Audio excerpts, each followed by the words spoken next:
Raeff. Raeff. Raeff. Raeff. Raeff. Raeff. Like a V. Raeff. Like a V. Raeff. Well, it does make an F sound at the end.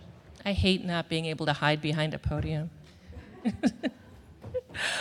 So good evening. I'm Beth Needle. I'm the Executive Director of the Lafayette Library and Learning Center, founded Foundation. And on behalf of the Lafayette Library and the Foundation, it's my pleasure to welcome you to our first Distinguished Speaker Series / Simpson event of our 10th anniversary. So we've just entered the 10th anniversary of this marvelous library. This brilliant program, like many of the 10,000 programs that we have hosted over the past 10 years, which have benefited, let's say, 4 million people who have come through our doors, is brought to you through the combined efforts and generosity of donors from the Friends of the Library, from the Foundation, from the community, and of course, the Contra Costa County Library System. As you might imagine, keeping a library like this running and open 7 days a week and 23 more hours than the county is able to support takes a lot of additional funding. So programs like this and your donations and purchases of books in our used bookstore and through our lovely bookseller really help us. I just want to give you an example of a typical day at the library. So today, for example, we started out with Spanish story time, went into Tai Chi, then we had African dancing, drumming, and traditions, teen tech help, and homework help, and now we're moving on to this great program. I just want to give a brief plug for a program that's going to take place 1 week from today, and that is, and this is why I need the podium. Joyce. Which one do you want? Oh, I'm just going to. See, a podium. Joyce Carroll. I A know. podium was a good idea. I love a podium. Joyce Carroll Oates is going to be in conversation with Anthony Mara.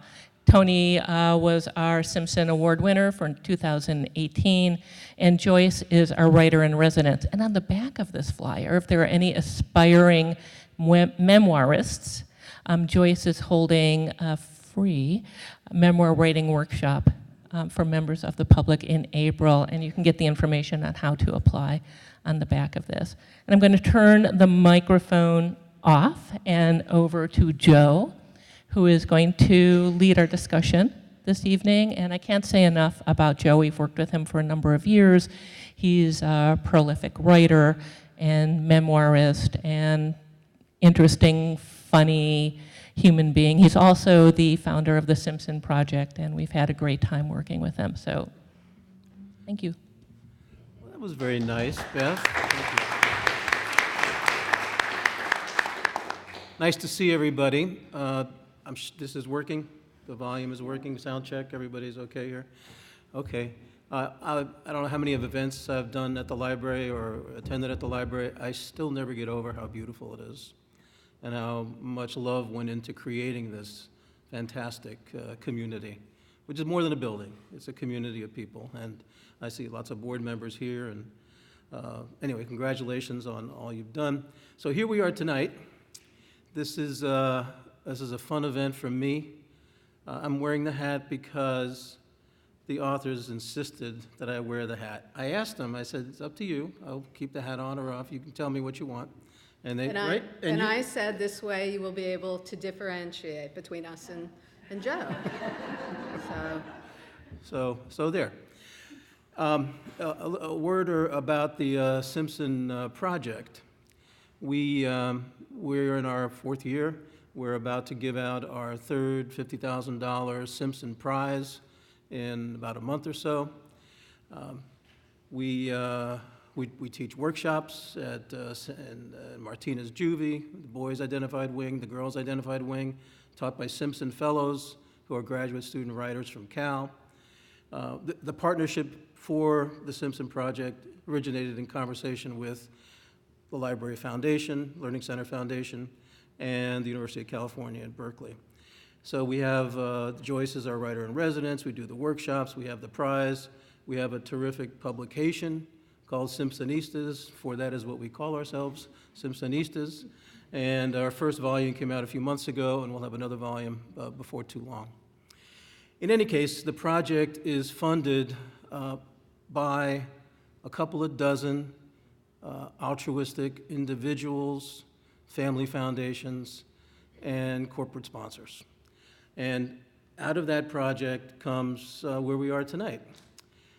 Anne Raeff. I've been mispronouncing my friend Anne's name for so long, I've been so embarrassed to figure out, right? I mean, it's horrible. I am guilty. Anyway, she is longlisted for the 2019 Simpson Prize.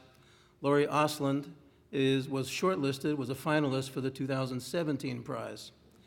So where we are tonight is, this is an event, that, as Beth said, and thank you, Beth, and thank you, Dave, and thank you, everybody affiliated with the library.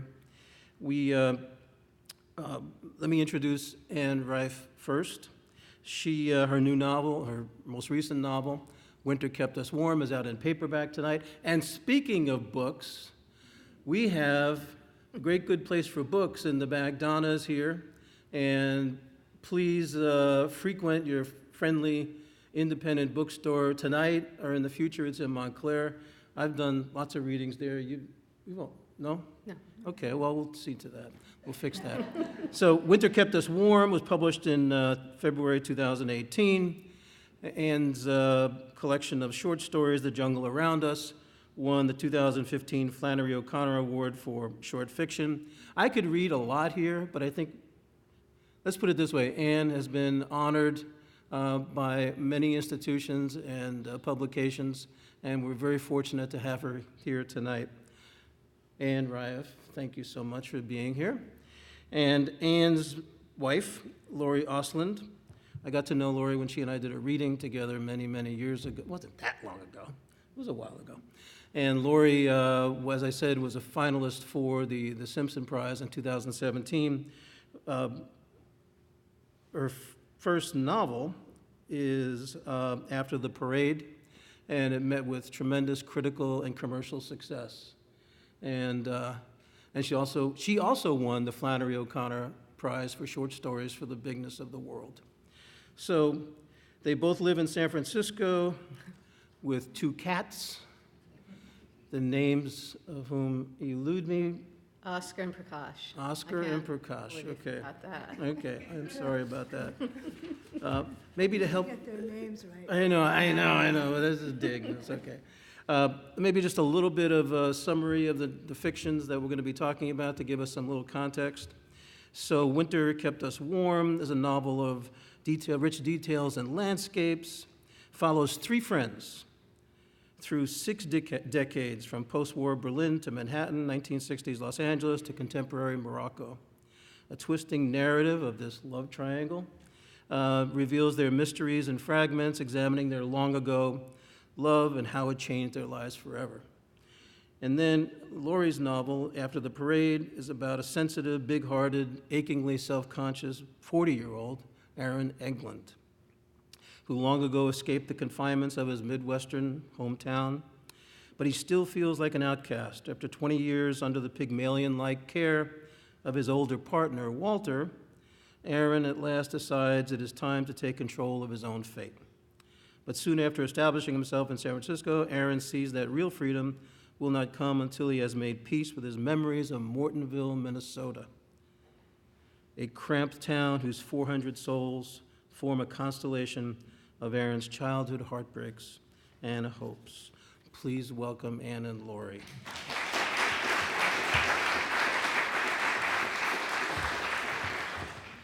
So I'm going to ask a few questions and raise a few topics, and at some point, at some pregnant point, I'll be asking each of you to read from what, and I don't know what they're going to read. It's a surprise to me. I actually heard a rumor it's a surprise to them what they're going to read. And at some point we'll do that. They're only going to read for about an hour apiece. A little more. Okay, Yeah. And so without further ado, I have a question, and I think many of your fans out there have a question about this very subject, since they know your wonderful, wonderful works. I want to ask about furniture. Okay. Big question. It's a That is a big big question. question. Part of our lives, It's a big part of your lives. And as I understand it, you had a store in Albuquerque, New Mexico, called Two Serious Ladies. We're going to get into the Two Serious Ladies part before too long. Okay. So I'm just wondering, what was are there good stories from the store? Were there customers that you became friends with? Why Asian furniture? When you go to people's houses, do you analyze their furniture and see them for what they really are?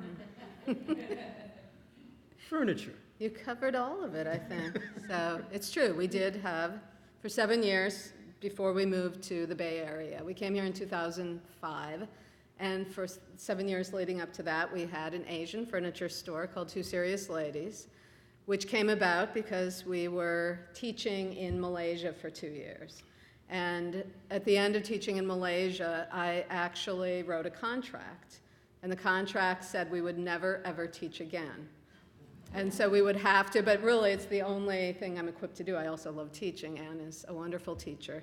But we were worn out, so I wrote up this contract. We're not only worn out, we just were not putting enough effort and time into our writing. And we just wanted to figure out a way that we could do something that we enjoyed, make a living, and really focus more on our writing, because teaching is just so all-encompassing. So Lori, the extremist that she is, which she's not, is really more I'm my such style. yeah.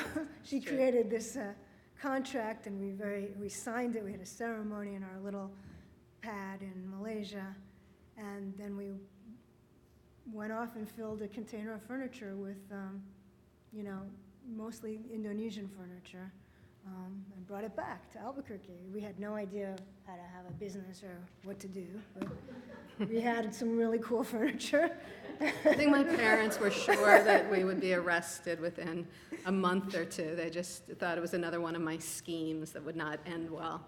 But it went well. We specialized in Korean and Indonesian furniture and did actually make very good friends through the business. And I'm working on 2 novels right now, and one of them is actually set in an Asian furniture store in Albuquerque and involves 2 proprietresses. It's called The Propriettresses. It's not in any way autobiographical. Okay. Yeah, and it was really interesting. We decided we played around with the name, and then Lori one day just came up with Two Serious Ladies, and I don't know if you're familiar with the Jane Bowles novel, Two Serious Ladies. We both love the Bowleses. We spent quite a bit of time in Morocco. So Paul and Jane Bowles are just sort of literary heroes of ours. And so we called the store Two Serious Ladies, and the whole time that we were open for 7 years, there were maybe, 3 people that knew the reference. And so one of our closest friends in the whole entire world, we met because she came in to the store, and she's very eccentric, and she had this big hat and a parasol. And gloves. And gloves. You can imagine Albuquerque, New Mexico. And this sort of fake British accent. But she's great. She's not at all fake, but she has a fake British accent. She's from Denver. She's from Denver. And she came in. Lori wasn't there. She was doing something else. And she came in, and she looked around a little, and she said, "Is your store by any chance named after the famous novel by Jane Bowles, Two Serious Ladies?" And I said, "Yes." And she said, and then we started talking. And I said, "So how did you get interested in the Bowleses?" And she said, "I cannot remember a time in my life that they were not part of my life." And so that started a very long friendship to this day. Actually, Nancy's coming to visit us next weekend. Just She lives in Boston now, so So what you're saying is furniture is a metaphor for everything you do in life. yes. yes. Furniture is the metaphor. Furniture is the opposite, the metaphor, our furniture is the opposite of what furniture is, which is where you sit in it or you lie down on it. Yeah. Because for us, furniture is about moving around and traveling And also kind of coming up with strategic ways to move furniture, which we became very good at. I mean, the interesting thing, I think, was that when we started our business, we did not have any furniture in our house. If you came to our house, we just had a round Moroccan, tea table, and you sat on the floor. And at that time, Anne's grandmother, who was in her 90s, was living with us a lot. And she enjoyed sitting on the floor. Less so getting up from the floor, I think. But she enjoyed sitting on the floor. She was fine. But she finally, when we opened the store, she came in and bought furniture for our house. She bought 2 chairs. Yes, which we still And that have was to the this beginning of day. it. Now we have furniture. It's all highly impractical, but we have furniture. Yes. So. Well, it's funny you mentioned Jane Bowles. I was, because I have never read Two Serious Ladies, and as I understand it, it's an insane novel. It is. Okay, good. It's a what? It's an insane novel. It's an insane Absurd, novel. yes, it's We absurd. actually, that was one of the things that we bonded over was Two Serious Ladies. But it was out of print for years. Very few people know the book. And now I think it's had this whole, it's come back, it's, in reprint, and she's had this whole, it's been a Jane Bowles renaissance, but. Well, let's not exaggerate. Yeah, right. Well, maybe it'll start tonight because Yes. Doing my part. because in a letter to Paul Bowles, Jane Bowles wrote one time, and maybe this will give us a window into some of the fictions we can talk about. Jane Bowles wrote, "Men are all on the outside, not interesting. They have no mystery. Women are profound and mysterious and obscene." We're not meant to comment on that, are we? Okay, if you don't want to comment on that, I mean, it occurs to me that parallels what Janet Malcolm said. Writing is a fraught activity for everyone, of course, male or female. I don't know if it was fraught for both of you. But women writers seem to take stronger measures, make more peculiar psychic arrangements than men do to activate their imaginations. I'm asking for a friend, Yeah. whether you find that a compelling read, because both of you are, the gender explorations in your novels are pretty various. In fact, they're compendious. I mean, if not encyclopedic. Okay. I used all my SAT words in a row there. Yeah, you're done. There's a concordium about, I brought my all the accordion first later. lines. That's another one. Okay. So, all right. You don't, No, I you don't would want like to take the bait, I would huh? like to All right. comment on that because, well, I mean, Jane Bowles and Paul Bowles, for those of you who don't know, they're a very interesting couple. They're a sort of classic, old-fashioned gay couple. So, they were both very actively gay, but they were very close friends and married their whole time and very close friends, and also kind of, in some ways, really supported each other's writing very, very much. But Paul Bowles was very rational and kind of together, and Jane Bowles was completely insane and a total alcoholic, and she fell in love in Morocco. They lived in Morocco, and she fell in love with an illiterate market woman and they think tried to poison her. Well, I think they are pretty sure she did. She did that poison was her. eventually why she Just lots of died, crazy yeah. stuff. So he was very stable, and she was nuts. So I think maybe she's thinking more of herself and Paul Bowles, not men and women, Okay. Because I think that men and women can be equally Obscene. obscene. Yeah. Not tonight, Yeah. please. I think I would agree, but I think that you've opened the door. You're asking us to Yeah. apply it to ourselves, Yes. as it might seem appropriate. That's what group therapy is all about. And so I think, I think that Anne suggested before that I was an extremist and then quickly said that I wasn't because I'm so far from that. And I think, in fact, the thing that I most enjoy about writing, I grew up in this household where you kind of had to decide whether you were going to be rational or whether you were going to be emotional. And it was made pretty clear that things would not go well for you if you were emotional. And so I think early on I made a decision that I should be rational. And I think that fit well with probably the way I see the world. I was very involved with math. I liked math a lot.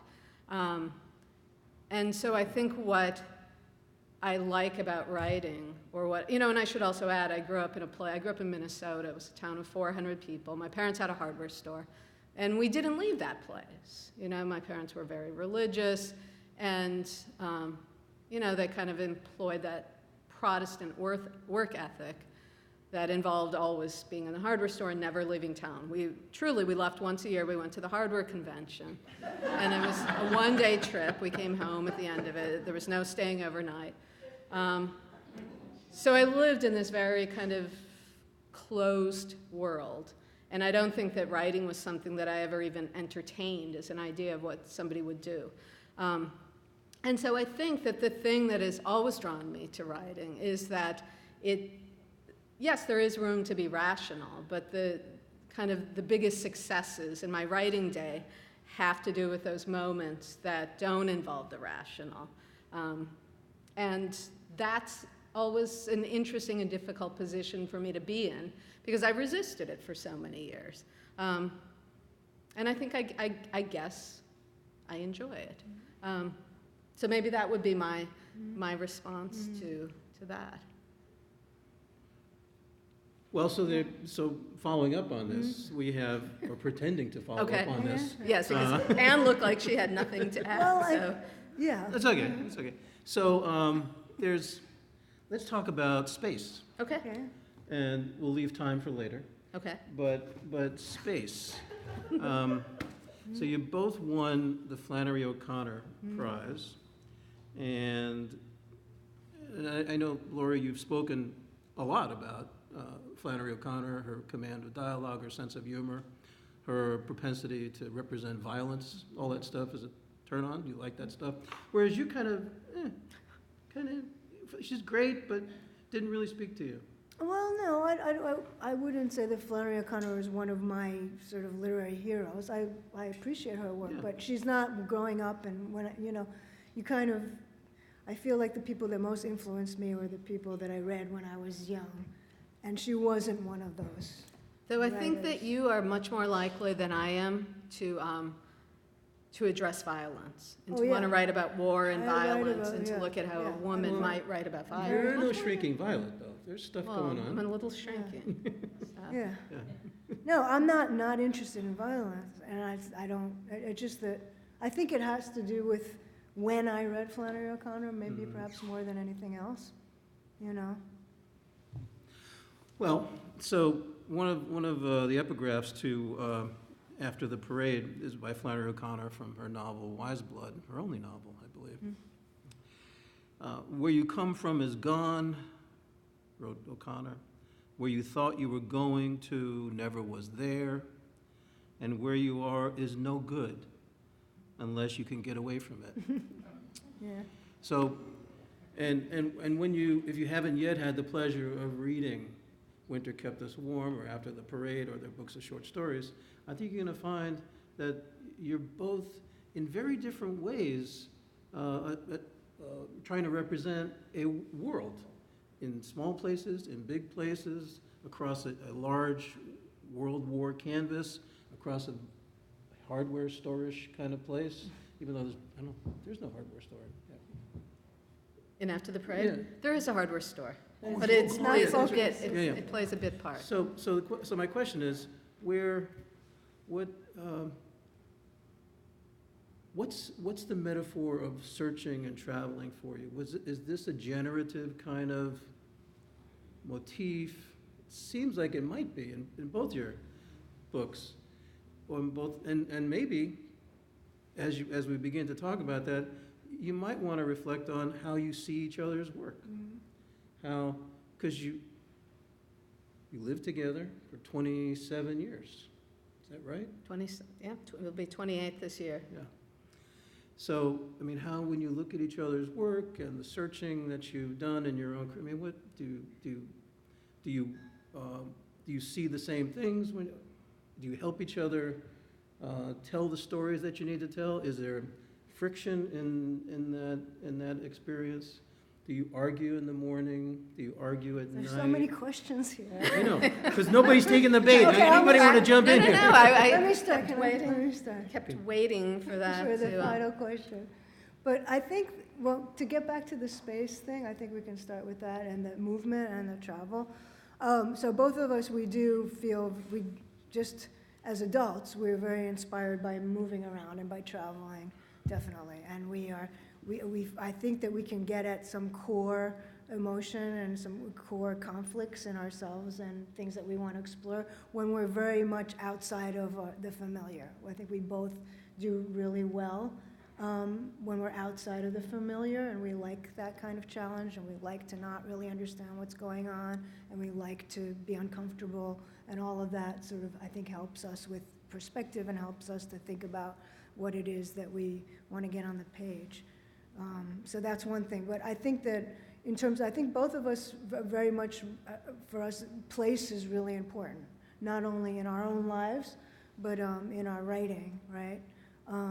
It's just, and so we, even though I think we both very, very influenced about where and how we grew up in the sense of place, and your sense of place was very, very small and very, very rooted, like people in your town were rooted there for a very long time.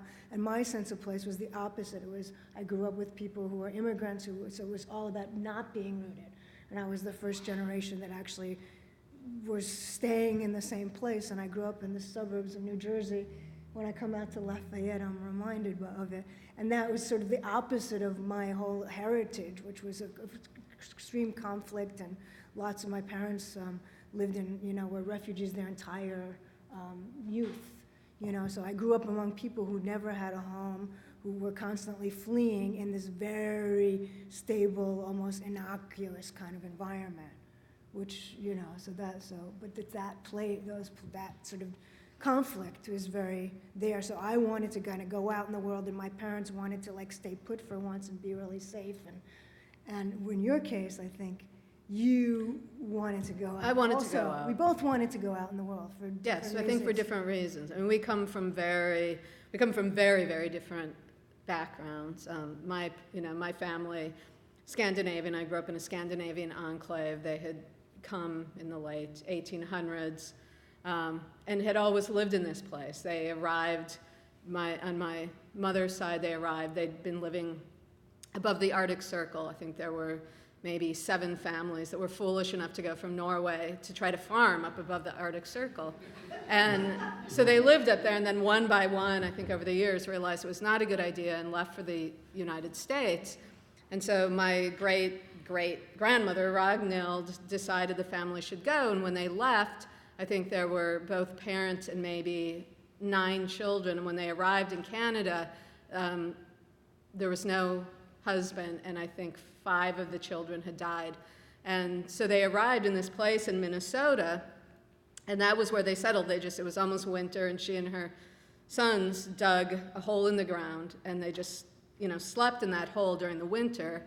And then as soon as spring came, they started farming. And so that was the farm. I did not grow up on a farm, but that was the farm that my mother grew up on. That was the farm that was, down the road from me, where, the childhood place that we always kind of went to. And so there was very much that feeling that this is where you would stay.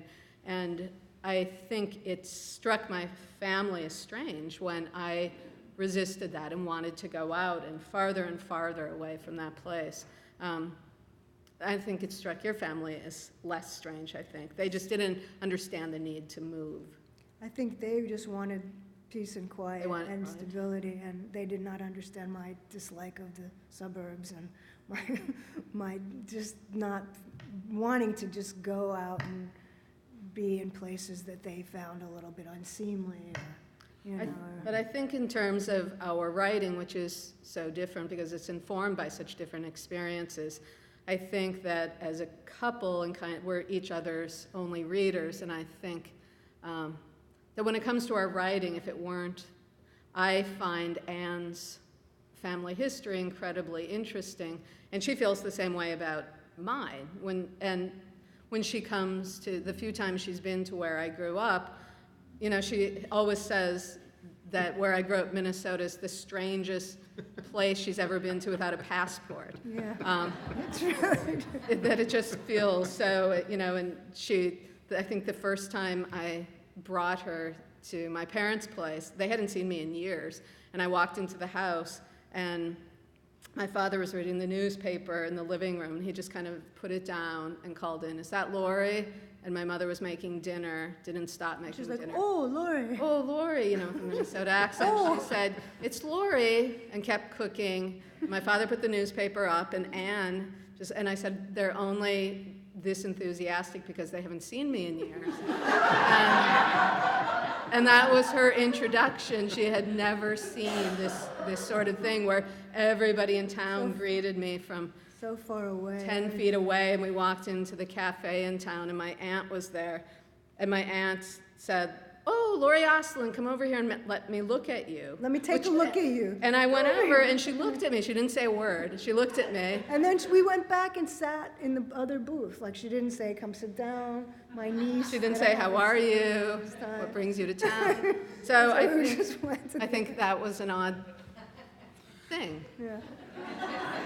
for you. No, it was I not. grew up with it. Totally. Well, should I tell the story about the one-armed lady at the Jewish cruise ship where my mother lives? Is this The Fugitive? No, so when I go to Yeah. where Anne's mother Larry calls lives, it the stationary Jewish cruise ship because it's like a retirement place. I always say it's in the New best place to Jersey. spend Christmas. Yeah. Okay, well, let's talk about forget the about family that you've been representing in your fictions. And you seem to be drawn to, or your imagination is drawn, your stories take place around, with families who are unconventional, non-traditional. I'm dangerously speculating if there are any other kinds of families than unconventional and strange. But I mean, if you think about the kind of families that you guys so beautifully render in your story, such different kind of families, the Minnesota families, and reviewers have talked about your novel. It's European. There's a kind of European breadth to it. But anyway, so what about the family? What about these families in your fictions, not in your lives, but in your fictions? What motors your story along from these families? It's a terrible metaphor. I Well, apologize. it's interesting. I think both of us have written books where we have these very absent mothers. Yeah. These mothers that do not rise to the occasion. In Laurie's book, this is not a spoiler, the mother kind of abandons her son. In my book, the mother gives her 2 daughters to her best friend because she also there are reasons for it. It's not just like, but I think we're both kind of intrigued by that and intrigued by women. I think perhaps we both had that experience, growing up, that our mothers were kind of distant. I was very close to my father, not my mother, and Laurie is very much like her father and not at all like her mother. And I think we also find that interesting because, there are these stories about absent fathers and all these things, but not so much about absent mothers, and that was kind of interesting for us, I think. But we came to this separately. We didn't talk about, like, we're both going to write these books about absent mothers.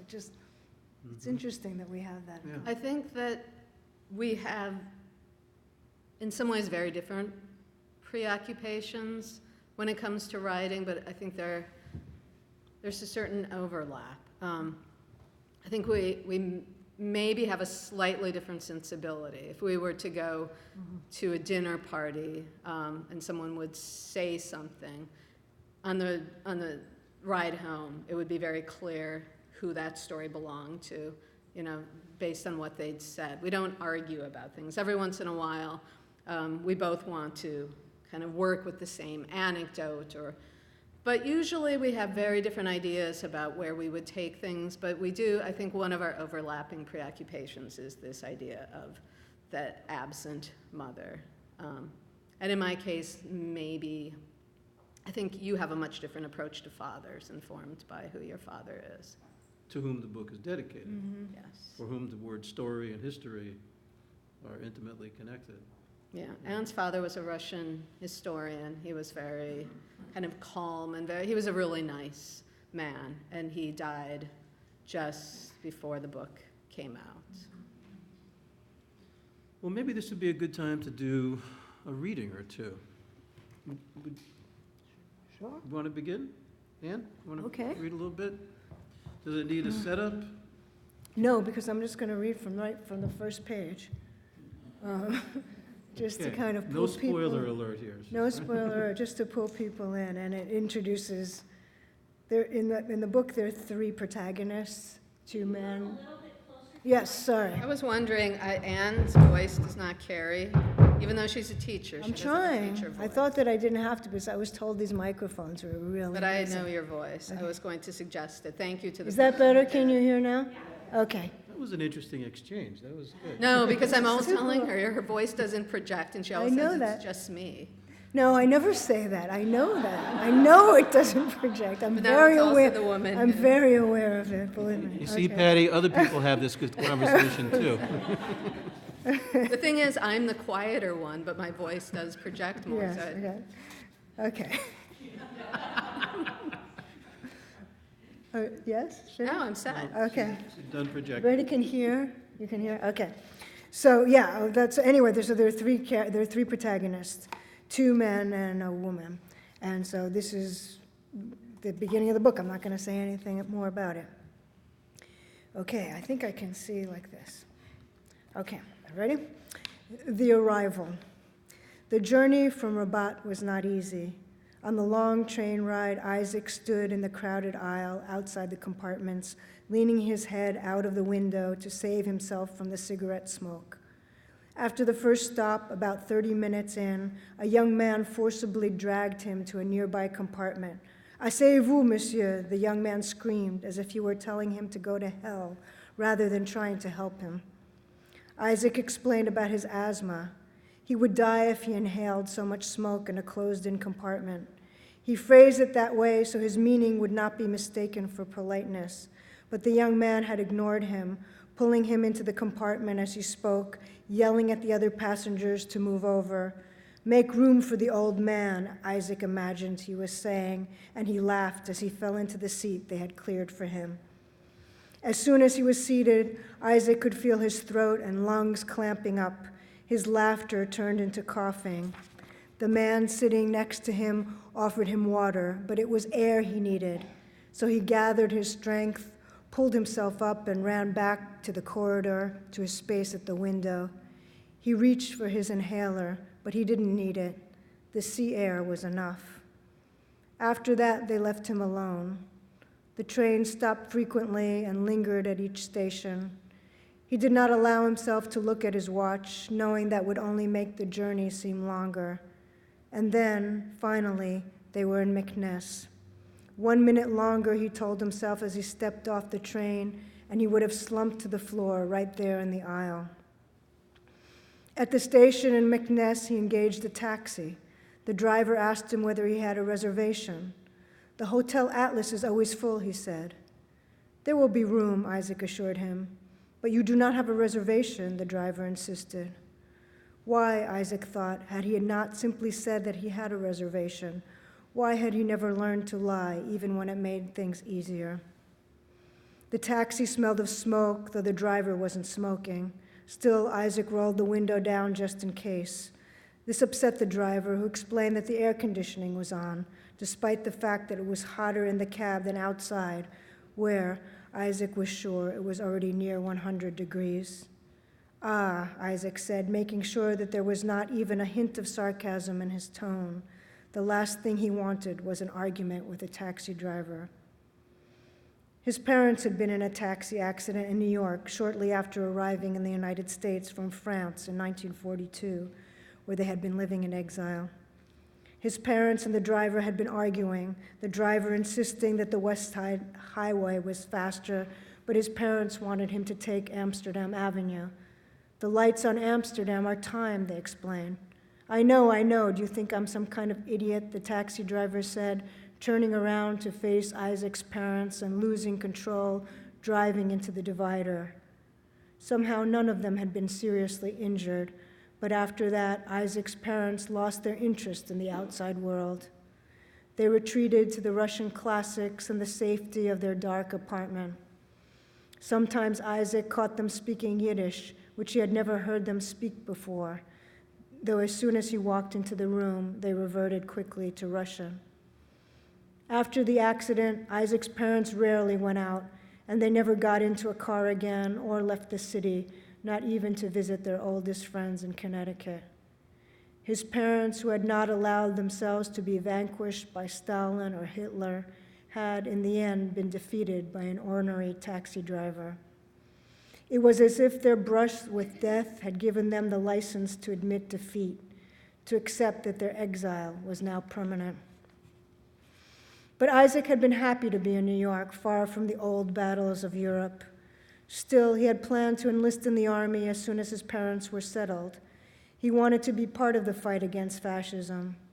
Though he was not particularly optimistic about the world's future, or even sure that war was the best solution, now that it was on, he wanted to do something. But then his parents had been so shaken by the accident, so derailed, that he did not feel he could leave them. He knew it was just a matter of time until he was drafted, so he relaxed for the first time since the war began. He got a job at Florsheim's, fetching shoes from the storeroom for the salesmen, and when he was not working, he explored the city. His favorite activity was walking from their apartment on 106th Street to Brooklyn, across the Brooklyn Bridge. Once, before he gave up trying to get his parents to embrace their new home, he took them to see the bridge. His father was an engineer, a builder of bridges. Perhaps, Isaac thought, standing in the wind, looking up at the sky, they would be comforted. They went to see the bridge on a Sunday in spring.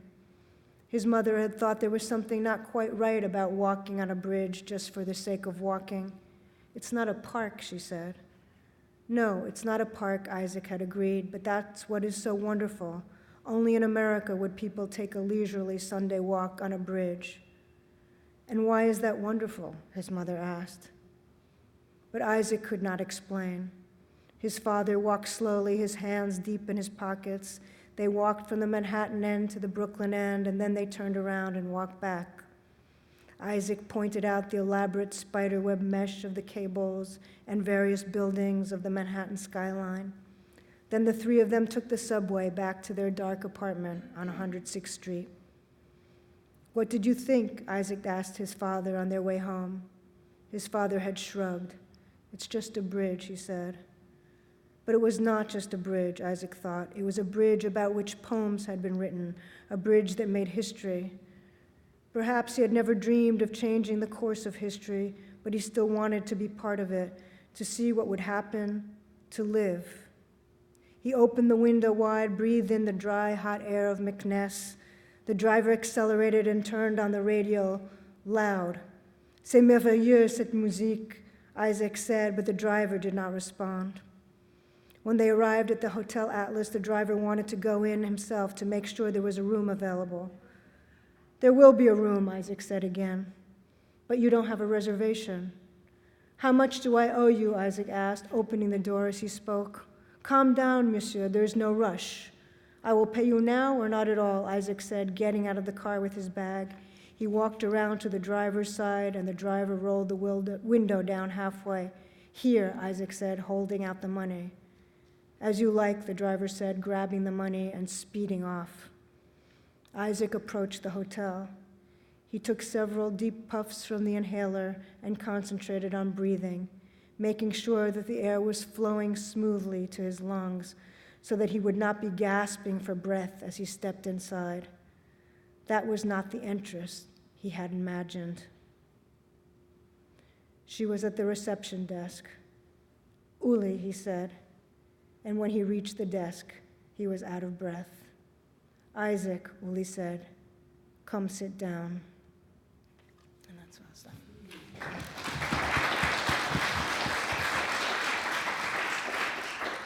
And then amazing things begin to happen for a wonderful length of time. How about you, Lori? Feel like reading something tonight for fun? Sure. Well, should I read something that's more for fun then? No, I didn't mean to. You know what I mean. Maybe I'll read the one that's in the, well, I'll read from the one that's in the Simpson Yeah, anthology. that seemed sounds like great. Change the tone a little bit rather than, I was going to read from my novel, but I was going to read from somewhere in the middle. And rather than do a little setup, I'll just read from the beginning of this story, Clara's Cake, which is actually the story that I was reading the night that Joe and I read together. So I'll read it for nostalgic reasons. It's kind of a homecoming. It is. By the way, Lafayette is not the suburbs, we call it the country Oh, out okay, here. sorry. Yeah. Okay, the mountains, right? Clear as cake. Marvin Helgerson smoked a pipe. When he listened to us, he nipped at the pipe, pa, pa, pa, the way that people who smoke pipes do. And when he told us things about our writing, he jabbed the pipe in the air for emphasis. I liked Marvin Helgerson. He was tall, not just everyday tall, but tall even by Minnesota standards, though that's not why I liked him. I'm just trying to give details, what Marvin Helgerson called salient features. The class met Tuesday evenings in the Humanities Building library, 16 of us wedged in around 2 long wooden tables that came together in a T, with Marvin Helgerson at the head. It felt like Thanksgiving the first night, all of us too close together and filled with dread, though later, after Marvin Helgerson explained about perspective, I could see that maybe that was just my perspective. Liars and thieves, said Marvin Helgerson, to get things going. That's what you get with a room full of writers. He rose and swept out his arms like Jesus to include us all. He meant it as an icebreaker, and most of us chuckled, but the woman across from me said, "Oh dear, I didn't know anything about that." Meaning, I guess, that she had a different idea about writers and writing, a different idea about what she had signed up for. Her name was Wanda, and she had large warts on her chin and cheeks, and later these warts would appear on the characters in her stories. We were always nervous about discussing them, worrying, I suppose, that we might read something into the warts that Wanda had not intended, and that she would know then what it was that people saw when they looked at her. Wanda, said Marvin Helgerson, I don't mean writers are really thieves. He paused, picked up his pipe, and sucked on it. It's more like when someone lends you a pen to use, and then you just don't give it back. About lying, he said nothing. I took a lot of notes that semester, tips that Marvin Helgerson shared to help us with our writing, like when he told us that sometimes the things that seem most compelling to write about should not really be written about at all. They were just anecdotes, he said, odd things that had happened to us that were interesting to discuss in a bar but were not literary, by which he meant that they could not transcend the page. He explained this the first night of class, jabbing the air with his pipe so that we understood that it was important. And then he said it again several months later when we discussed the Nutty Lady story about a woman who cleaned rest stops along I-94. In the story, the woman and her cleaning partner were finishing the rest area near Fergus Falls when they discovered a body inside one of the trash cans. The story, which was just 2 pages long, mainly a lot of boring details about cleaning that lent veracity, ended like this. The woman was dead, and she was also naked. We were shocked and scared, and after the police came, we finished the bathrooms and went home. When Marvin explained to the Nutty Lady that it wasn't really a short story, that it was more of an anecdote, she stood up. Anecdote, she said? This really happened, you know. It happened to me right after my asswipe husband left, and I had to be at that job every morning at 6. She snorted. Anecdote. Then she walked out. It was late, nearly 9 o'clock, and we could hear her footsteps echoing, not only because the building was empty, but because she was wearing ski boots.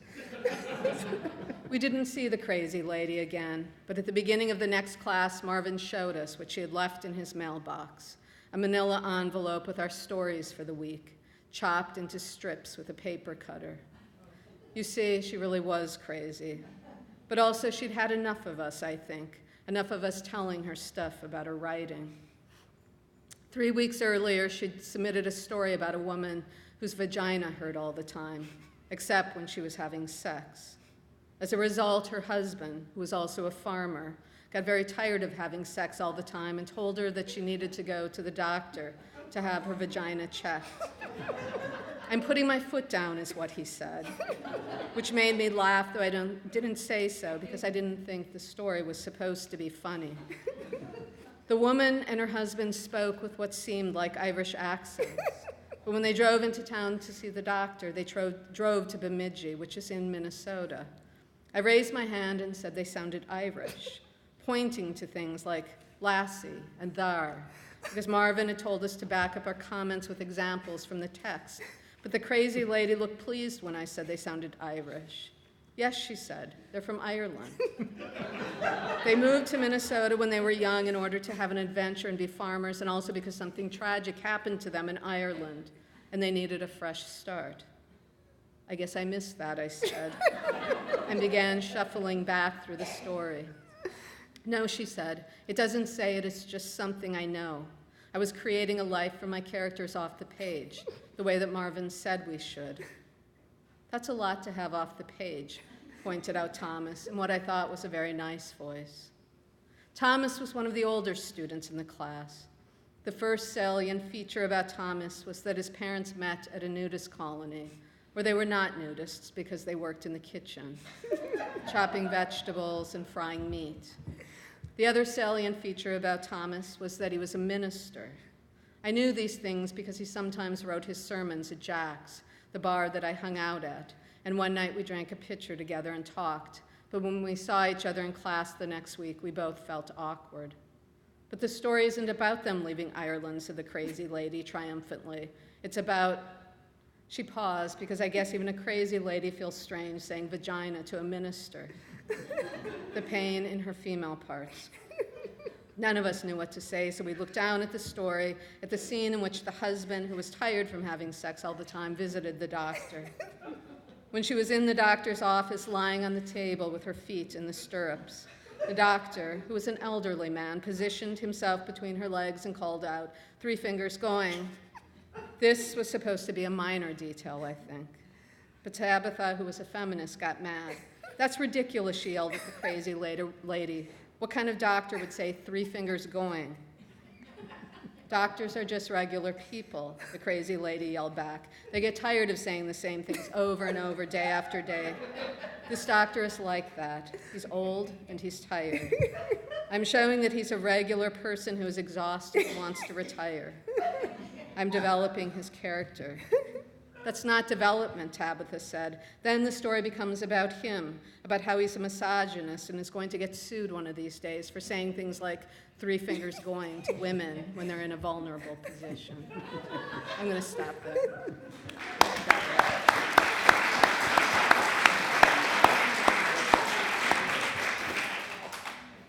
I always laugh at the ski boots. I mean, I can be walking around and I think of the ski boots and I just, Well, every that's the time. interesting thing about Salient features. and living with a writer, because when I wrote that, Rand read the story and I took out the ski boots, thinking the ski boots were not funny.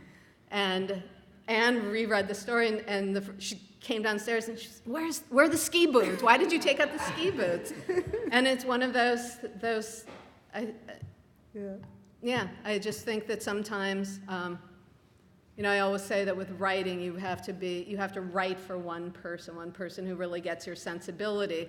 And so I always think of Anne as the one, and I'm always kind of gauging what she laughs at or what she doesn't understand. But then even when she does laugh, I still...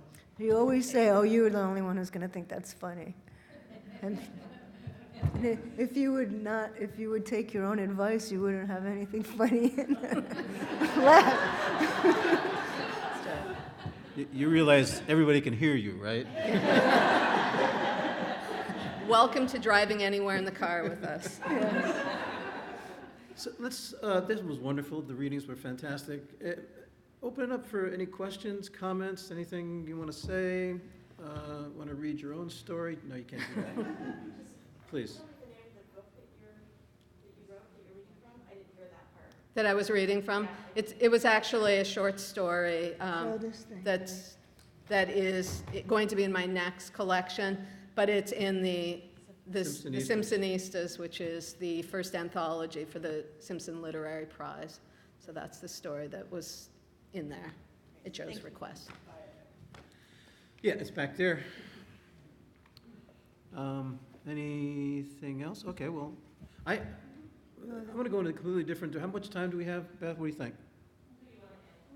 You want to end pretty soon? I can't hear. Sorry. There's a hand. No, we're over fine. there. Oh, we can sit down. There's somebody. Oh, I'm sorry. I think you said it was Anne's mother that lived with you for a while when you were in New Mexico. My grandmother. Your grandmother. Yes. My question is, when she went to buy furniture, did she get wholesale? Yeah, we cut her a pretty good deal. No, actually, no, she refused. She wanted to help. We were in the beginning of our business also. She wanted to help us out now, so she paid full price, retail, to buy us furniture. Yes. So, Winter Kept Us Warm is a title drawn from T.S. Eliot, and poems seem to matter a lot in these novels.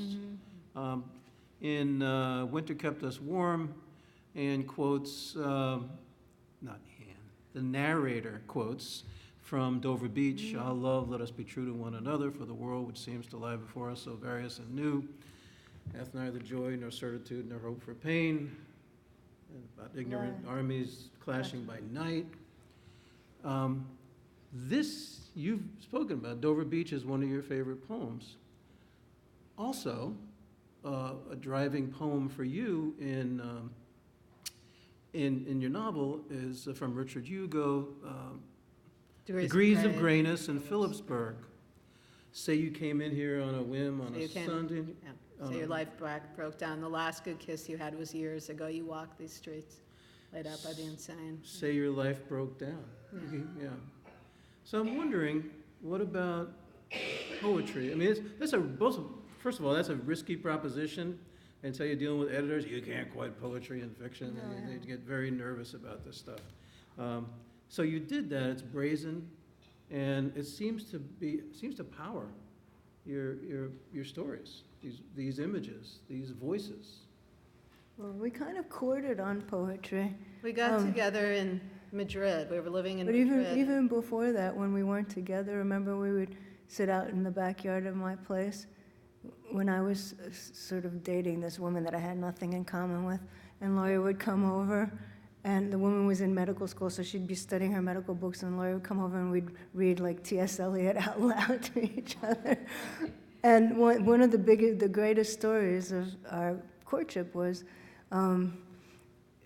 Laurie said, "I bet you can't guess what my favorite line from The Wasteland is." And like I just said, "I know, Marie, hold on tight." And down they went, and she was like, "Yeah."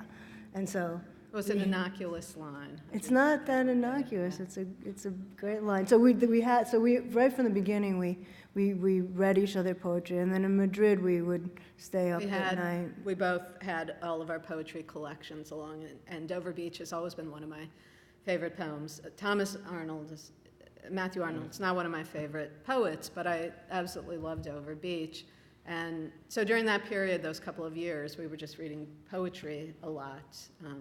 Both poets that we both loved, like T.S. Eliot, and then poets that Anne didn't know. Richard Hugo, I don't think you really knew Dover Beach that well. We But that was introduced what we each did. other to Yeah. poems We that we didn't- liked, and We didn't have a telephone or a television, or, we were just reading. had books, yeah. And now we started this new thing where we, just before we go to sleep, we read. How many collections have we read? We're reading Last year we contemporary read collections 18 collections just of before bed. poetry. We just pick a poet that we hear about, and so before bed every night I read. We read Joe's wonderful collection in this way. But we read poetry and we work our way through them. I keep a list. No ski boots in my. No, Yeah, there were no ski ski boots. boots. Yeah, So it was very funny though. It was interesting to read yours before night. We don't usually, before bed, we don't usually read funny work. Sorry about Yours was that. funny, yeah, Yeah. no. Oh, They were. right. Yes. And you referred to some authors that influenced you when you were growing up. Mhm. You didn't name them. Oh, okay. And Lori, would you also talk about who influenced you? Including Okay. each other. Yes. But when I was very young, I guess poetry, of course, has always been really important for me. And I started out when I was a teenager writing poetry. But I think the writers that influenced me the most are the Bowles, Paul and Jane Bowles. Malcolm Lowry, Under the Volcano, is probably my favorite book. I like Virginia Woolf, Faulkner.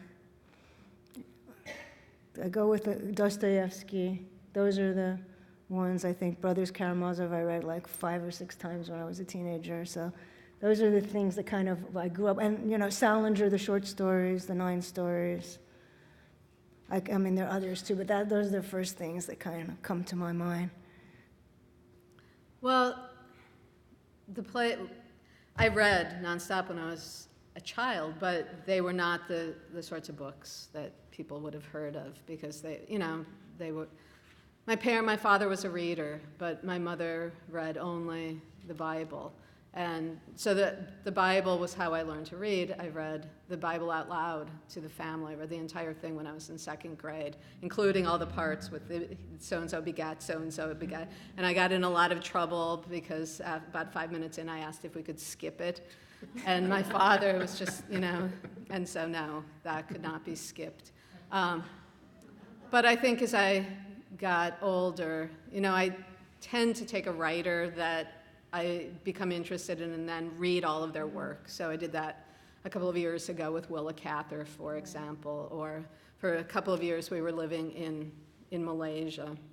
And I think I went through and read all of the Bronte sisters over the course of maybe a month. And You're missing Dickens, who's probably your I biggest love Dickens. influence. I'm a huge Dickens fan. I've read all of Dickens numerous times. When I travel, it's always Dickens that I take with me. And I think one of kind of the writers that we both loved, Salinger. Mm-hmm. That is somebody we both come back to. The stories or? The 9 Story. stories. The stories, and I like Raise High the Roof Beams, Yeah. Carpenters. Yeah. Not so much To Catch the Rye. Of course, when I was in middle school, I loved it, but But I think that's changed. But when I think Yeah. back to the writers that first influenced me, and then always poetry. I've always yeah. loved poetry. Well, okay, so you're both short story writers, you're both distinguished novelists, both distinguished short story writers. People have said that the form closest to the short story is the poem. Mm. Okay, that sticks in my mind a lot as a truism. But I'm wondering what, when you have, I don't want to call it an idea for work, but when you begin to work, and do you know, oh, this is a story, no, this might be a novel, or this is a novel, but it really breaks down to lots of story. How do you navigate these different tributaries? Yeah. I think, first of all, that maybe just temperamentally Anne is more a novelist and I'm more a short story writer, and the novel is just, by its very nature, kind of a messier form. It's more forgiving, and I think Anne that works well for you. But and I like the short story because it's very precise and it's a little bit, it kind of appeals to my perfectionism. But having said that, I think we both have become very interested in the other form, the form that we didn't maybe gravitate toward right away. Kind of as a challenge or as a work of discipline? Well, I think that that seemed very daunting to me. I'm a big rewriter, and the idea, normally when I sit down to write in the morning, I go back and I reread from the very beginning of the work, and that works with a short story, and then I move into it that way. But that doesn't work if you've written, the novel I'm working on right now. I'm 450 pages into it. I have no idea what it's about, but I certainly can't sit down and read from the beginning again. Whereas I think Anne is much more comfortable with that. I like digression. I'm a digressive writer. I love tangents, but I think you're just naturally more comfortable with that kind of. Maybe. Is that true? Maybe, yeah. And I think for me, like, this book started with a short story. So I feel like the characters in this book started with a short story that I wrote, and then that short story didn't seem enough to me to say what I needed. And so those characters just kept living, and then I just kind of kept going with them. I feel like I do that more. Like your short stories are short stories, but I think a lot of my next book that I just finished about Nicaragua also started with a short story. So I feel like Am I allowed to say that you just sold it? You can say that. Okay. Well, you just said it. I didn't know they could hear me. No, secret. It's like in secret. court. You Yes. strike that you heard Yes. that from that's stricken from the record. Congratulations on new counterpoint novel. So, But you're both, you're more episodic as a writer than you, but am I wrong? Well, anyway, by the way, this book of short stories, which in a way began, The Winter Kept Us Warm, I think we have back there the jungle around us. So, yeah, the Bukowski family. So it's a wonderful book of short stories. And there's boy, if we had a lot more time, I want to talk about Chinese opera sometime. Okay. The story that ends. But I see your time is winding down, but I do want to ask one more question. Okay. Unless somebody has something to say. Okay, so Winter Kept Us Warm, After the Parade. By conscious or unconscious design, would you say these are love stories? You know, it's interesting. The story I'm working on right now, or the book, the novel, the one that's 450 pages, and I can't figure out what it's about. But you know it's a love story. But well, maybe not a love story, but I think it's maybe an attempt to figure out what love is. And That's I what say love that because story- that's an incredibly uncomfortable thing for me. People always ask me, what is the thing you would never write about? And I always say sex, but I think that even more than that, love seems to me like a very difficult thing to write about. But I suppose it is in some way. Yours, I think, is much more clearly a love story, or at least But that wasn't the design, I mean, I guess. no. But I feel like, I mean, you can, I don't know, I'm going to make a very, sort of a very cliched generalization, that all stories are love stories, I guess. I mean, every book, really. I mean, you have people involved. You asked the question earlier about what I like about Anne's work, and it got kind of Oh, folded don't you into start and this then not whole- me finish that one. We had it, So- okay, go ahead. And I guess I'm not going to be answering that. No, please. But I do think that one of the things that Anne is very good at, and maybe this is something that as I get older, I'm in my 50s now, that I always thought when I was younger it would be very nice to have clear answers to things. Or maybe I thought I did have clear answers to things. And the older I get, the less clear I am about not really understanding anything very well. Or every time I begin to understand it more, I understand it less, or it shows itself to be far more complicated, and the subtleties and all of these things.